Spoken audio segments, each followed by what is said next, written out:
Hi! Hello! అందరూ బాగున్నారా? నేనైతే చాలా బాగున్నానండి. మీరందరూ బాగున్నారనుకుంటున్నాను. మీరు చూస్తున్నారు గదా! ఇదే మా చెరువండి. చెరువంటే చెరువు గాదు, ఊరు మధ్యలో ఉంటుంది. మేమందరం కోనేరంటాం. ఇది మా బాయ. తాగే నీళ్ళు గావాలంటే ఈ బావిలో తెచ్చుకుంటాం. వాడుకునేదానికి గావాలంటే ఆ చెరువు నుంచి తెచ్చుకుంటామండి. ప్రతిరోజు కాదులేండి. నీళ్ళు ఎప్పుడైనా రానప్పుడు మేము దీన్ని ఉపయోగించుకుంటాము. నీళ్ళు పచ్చగా ఉన్నాయి గదా! అట్లాగనే ఉంటాయండి. ఏం చేద్దామండి? మాకు వేరే ఆప్షన్ లేదు మరి. మామూలుగా అయితే మాకు గవర్నమెంట్‌లో వాళ్ళు ఏసిన కుళాయిలున్నాయండి. ఎప్పుడైనా నీళ్ళు అంటే పైపులు అలాంటివి పగిలిపోయినప్పుడు నీళ్ళు 2, 3 రోజులు రావు. అలాంటప్పుడు మేము ఈ నీళ్ళనే వాడుకోవడం జరుగుతుంది. ఈ చెట్టు చూస్తున్నారు గదా! ఇది ఎప్పుడుదో కాలం నాటి చెట్టండి. అంటే మా ఆయన పుట్టకముందు నుంచి ఉందంట. కిందున్నాయి గదా బండ్లు, అవి మేము బట్టలు ఉతికే బండ్లండి. కూర్చునే బండ్లు కాదు. వస్తుంటే పాపం బిక్కు బిక్కుమని యావు కనపడిందండి. ఎందుకో వాళ్ళోళ్ళు కట్టేస్తున్నారు. ఇప్పితే ఏమైనా గొడవ చేస్తారని నేను గమ్ముగా వచ్చేసాను. ఫైనల్లీ ఇదే మా చెరువు. అదే చెట్టు.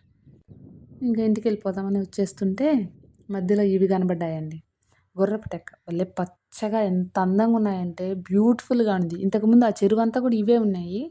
కానీ మేము క్లీన్ చేసేసాం అయన్నీ. అంటే నీళ్ళు వేస్ట్ అయిపోతున్నాయి, పాడైపోతున్నాయని. చూసారా పూలెంత బాగున్నాయి. అక్కడ పీకినా మళ్ళా ఇక్కడ పక్కన చిన్న బొందుంటే, ఆ బొందలో పచ్చగా వచ్చేసిందండి చెట్టు.